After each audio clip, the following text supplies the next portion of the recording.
games to play. That's some incredible endurance. Yeah, definitely. That's something that it's kind of hard to get anywhere else but playing in bracket and trying to, get these long runs like this. Oh It's yeah. definitely playing in bracket and playing in friendlies are definitely different. So building that endurance to get used to that online or the bracket environment, like it's just something you get with time. Yeah, he does have to keep in mind that this is a very different. This Richter, this Belmont, can play quite differently from how Wildcard plays. While Wildcard constantly counterpicked the battlefield and looked to delay and wait for openings, Dark Falcon seems to want to create them. That's why he's trying to constantly take you to Smashville, trying to always ban here, counterpick here. He can gain so much off of the center platform, the little angles that it gives, the tiny little advantages. Those are what Dark Falcon is always looking for.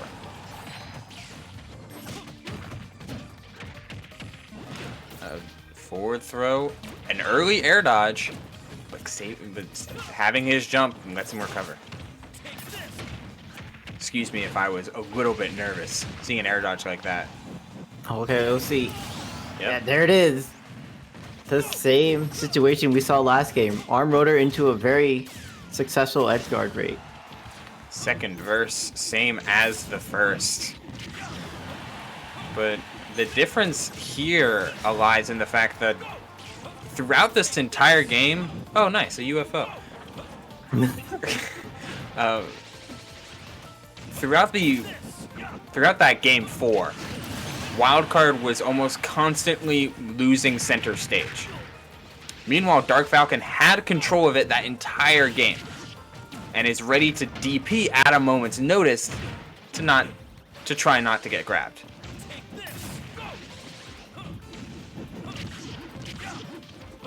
Two of them. Wait, how did that happen? A lot of axe throwing and a little bit of a stall on Joshathan's part. I thought you could only have like one axe at a time. Oh no, you can just throw them. Okay. Usually it has a lot of end lag, but yeah, the axes just keep going.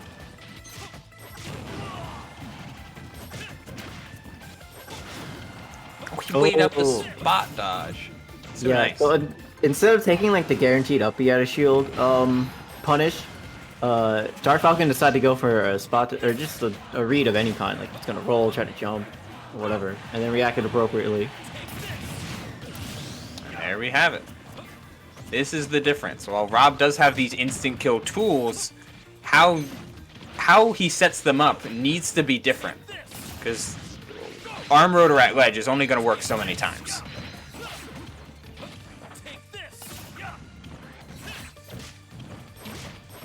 F tilt, rather safe. Constantly retreating, keeping Joshathan at ledge this entire time, 72. With a little bit of rage to back him up, this stock could be disappearing in like 10 or 20%. Oh, great weight. Holy moly, that was so good. Yeah, from waiting in the ground, not mashing immediately, getting the 50 or getting the right read there, to getting that down air to punish the overextension and comboing into up B, Dark Falcon will be taking game 1. That was like so perfectly scripted.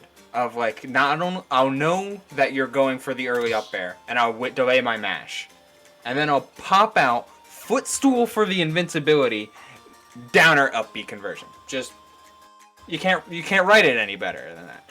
Literally, call an ambulance, but not for me. God, perfect. Just a perfect awareness of each situation that arose. And I would be shocked if we ever see Smashville again throughout this next set or these next 2 sets. Yeah, it's just like Dark Falcon. Like you may think, oh, small stage, knock him off, easier to get edge guard. No, Dark Falcon just controls more of the stage. But the thing we saw earlier was like, I think it was Red Burpo was using Joker. Like, oh, okay, go to town, have more space, you can use your mobility to get around Belmont. R.O.B not as mobile as Joker, or really mobile at all that much. So, I guess in this case, R.O.B's going to try to use the space more to set up their own projectiles. Yeah, and they can have. I think the best part of this stage is the second or the transformation part and the second transformation. Because at this point, it's FD, and I'm willing to bet that we have Town and City here because FD was banned. Meanwhile, the second transformation gives these two side platforms give R.O.B places to go that aren't ledge. And no center platform allows for Dark Falcon to be in a much more predictable position when he sets up his ledge trapping. Yeah. I will say I like how Joshathan was able to immediately, instead of going for like an up air or up smash, reading the berry, just did up tilt. Cause that's such a that's like a less committal move. So even if he does wait, you can like go for it again. Hi, Devin. Alright, the downer coming. Super safe, super safe.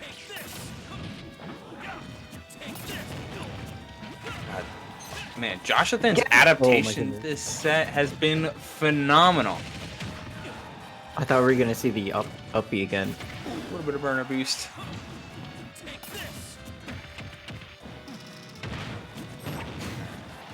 Ooh, oh my goodness!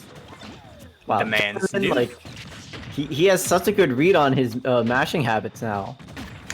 All right. The man's new. Thank you, Marshall Roaming, for the follow. How are you going, Marshall? He hears Belmont in Grand Finals, and he's here.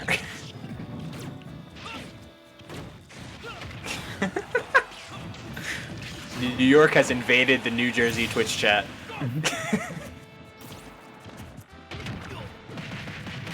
Man, this game is falling out of control super quick. The Town and City pick really proving its benefits. 2 out of the 3 transformations are arguably in R.O.B's favor, and with an early stock like we had in this game, it's gonna take a while for Dark Falcon to really make the difference here. Of course, having a big ceiling will allow him to get more neutral out of it. Okay, yeah, there's not much you can do there once you go get up into the holy water.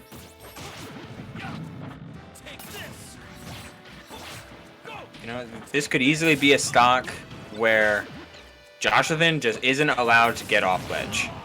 He can jump all he wants. This whip will be there. Yeah, honestly, if Dark Falcon can just keep his ledge trapping going, this could just be his game. I mean, this game's even. Yeah, the moment he resets to neutral, it's so scary for him. That's death. Yo, that was like the longest 0 to death ever.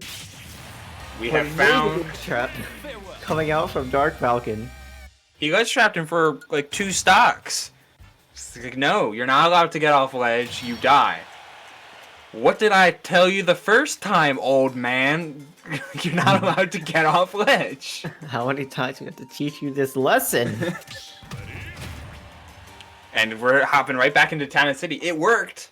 The counter pick worked for 90% of the game, and he lost it in the final minute. Yeah, you fumbled at the 2-minute warning. What's there to do? Yeah, and like the ledge trap that Dark Falcon did, like that would happen on any stage. You could even argue that at one point there's a side platform, so Joshathan could have used those to get out of it, but Dark Falcon had that covered. Yeah, all of the situations have been prepared for. Is this stage one of the strengths and the weaknesses of the Jersey rule set is that a lot of these stages are neutral, but that also means a lot of the stages are neutral. So this counter pick, which is supposed to give Joshathan like a little bit of an advantage, a little bit of a shake up in gameplay, and it does for a third of the time. But the other 2/3 is just we're back to neutral. Yeah, business as usual when fighting Belmonts. As that first stock falls, and this might, there's a long way to go, and absolutely Joshathan has shown that he can meddle with the rest of these. He can meddle with the Belmont, but it's after last game, everything should feel like all the cards should be coming up Dark Falcon. But not if he keeps anti-airing like that.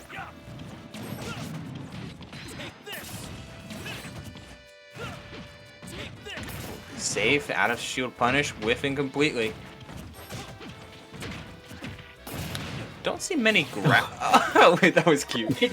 He held him into the fire. That was pretty funny.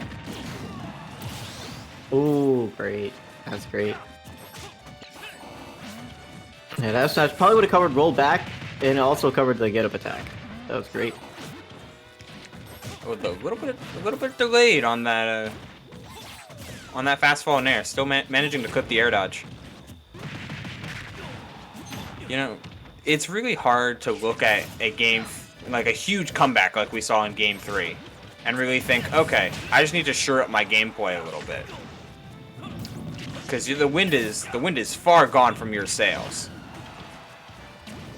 That seems like what Joshathan was doing, but now he's back at ledge.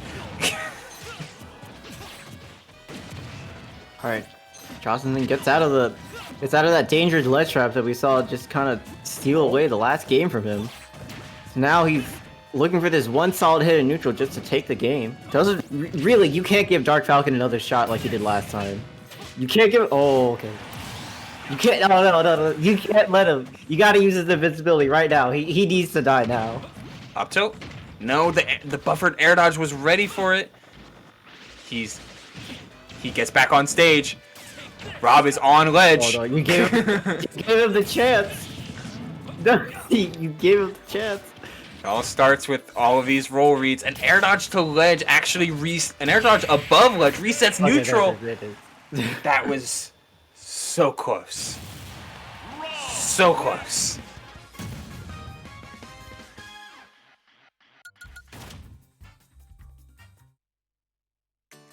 All right, that was super scary at the end because we know what Dark Falcon is capable of. We've seen the amount of oppression he can put onto his opponent and keeping them at the ledge.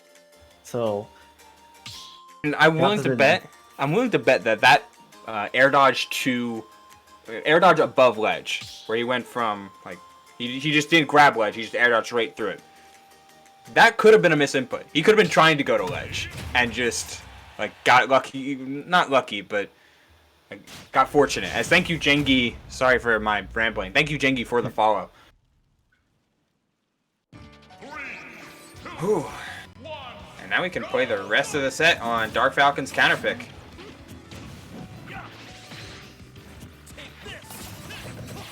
With Minecraft music. Oh boy.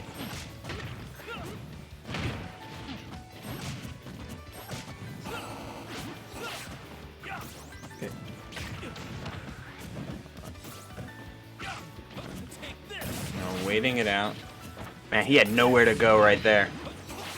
And continues to not. These neutral get-ups are getting him bullied more than they're rewarding him at all.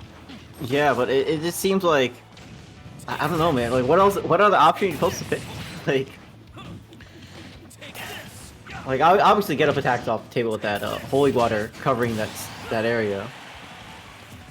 But like roll, you know, you can still roll into the F smash by mistake. I mean, at low percent, you can be patient and then jump. At high percent, I salute thee, fallen brethren. Yeah.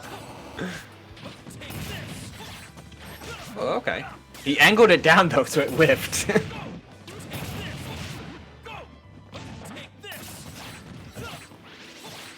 Alright, he seems Joshathan is looking more to time the neutral get up after the holy water, which is great and all. But sometimes that happens where if you don't have enough invulnerability on with your higher percent, you'll just get caught by the F smash anyway before even holy water goes out. Jumping early there was good. Yeah, that jumping early was good because the holy water wasn't there yet. So you can kind of punish Belmont for trying to set it up, even though it's too late.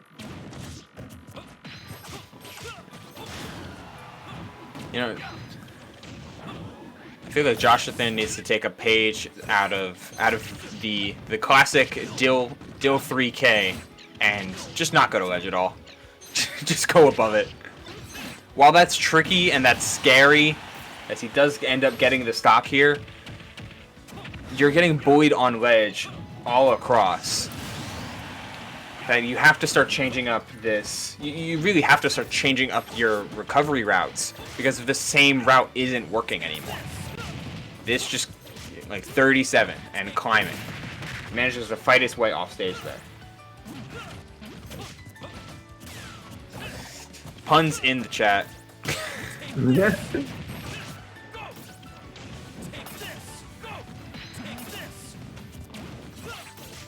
Dude, the cross, can we talk about the spacing for the cross? Can he put it at the right spot where at neutral get up spacing, it would just, see, look at it, it lingers there and then it turns back around. Yeah, cross is really interesting because it has a tilt input and a charge input, like a smash and a tilt input, similar to me Sword Fighter's Chakram. And all that changes is the distance that it goes, but that's all. That can be all you need to not have to constantly respace everything and. Oh, okay. Just definitely holding in. Just dominance. I feel like he died anyway.